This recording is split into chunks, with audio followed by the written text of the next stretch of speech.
Hello everyone, I am Associate Professor Archana Singh। आज sociology में आपका टॉपिक है association. Association is a rationally constituted organization of human beings for the fulfillment of objects which has its own rule and its own mode of operation. Association is established with the purpose of fulfilling some common needs of people। कहने का मतलब ये है कि प्राणी क्या है, सामाजिक प्राणी है। मनुष्य की जो आवश्यकताएं हैं वो असीमित हैं, लेकिन अपनी सभी आवश्यकताओं की पूर्ति वह स्वयं खुद नहीं कर सकता। तो हम क्या करते हैं, ऐसे इस काम को करने के लिए कुछ अन्य लोगों की सहयोग की आवश्यकता होती है। इस प्रकार लोग अपनी आवश्यकताओं को पूर्ण करने के उद्देश्य से एक दूसरे के निकट आने तथा पारस्परिक सहयोग के लिए तत्पर होते हैं। जब कुछ लोग मिलकर अपनी आवश्यकताओं या उद्देश्यों की पूर्ति हेतु सहयोग करते हैं तो ये क्या बन जाता है, ऑर्गेनाइजेशन बन जाता है, संगठन बन जाता है। और ऐसे संगठन को ही हम एसोसिएशन कहते हैं।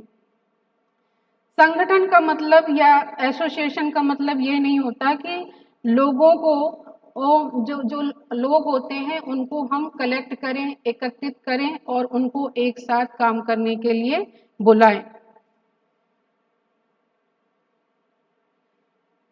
अब है एसेंशियल एलिमेंट्स ऑफ एसोसिएशन। समिति के आवश्यक तत्व क्या हैं? ह्यूमन ग्रुप मतलब मानव समूह। समिति की स्थापना कुछ व्यक्तियों द्वारा की जाती है जो उसके सदस्य कहलाते हैं। इस प्रकार व्यक्तियों के समूह को हम एसोसिएशन कहते हैं।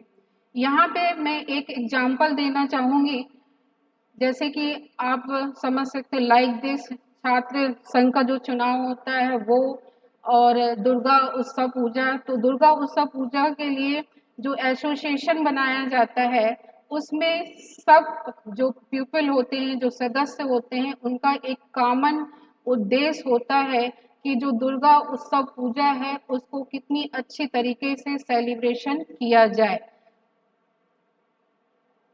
दूसरा है कॉमन इंटरेस्ट ऑफ एम्स, समान उद्देश्य और अभिरुचि। इसमें प्रत्येक मनुष्य अपनी आवश्यकताओं की पूर्ति के लिए प्रयास करता है। इस प्रकार कुछ व्यक्ति अपनी आवश्यकताओं की पूर्ति के लिए एक एसोसिएशन का गठन करते हैं। इस एसोसिएशन के लिए एक निश्चित एक आपका ऑब्जेक्ट्स होता है जिनको फुलफिल करना होता है। फिर है सहयोग की भावना, कोऑपरेटिव स्पिरिट।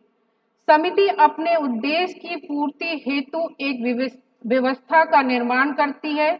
इस व्यवस्था के लिए उन्हें सहयोग की आवश्यकता होनी चाहिए।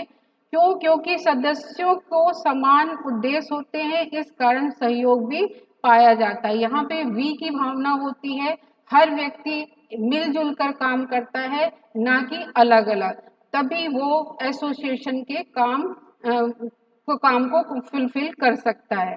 फिर है आपका संगठन, ऑर्गेनाइजेशन। तो ऑर्गेनाइजेशन जो एसोसिएशन में होता है वो कॉन्क्रीट होता है, ना कि एब्स्ट्रैक्ट।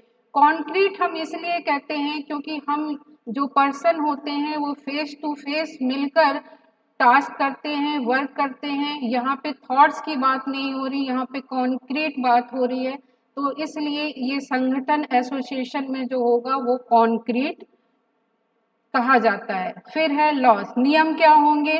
तो प्रत्येक समिति के अपने कुछ नियम उपनियम होते हैं।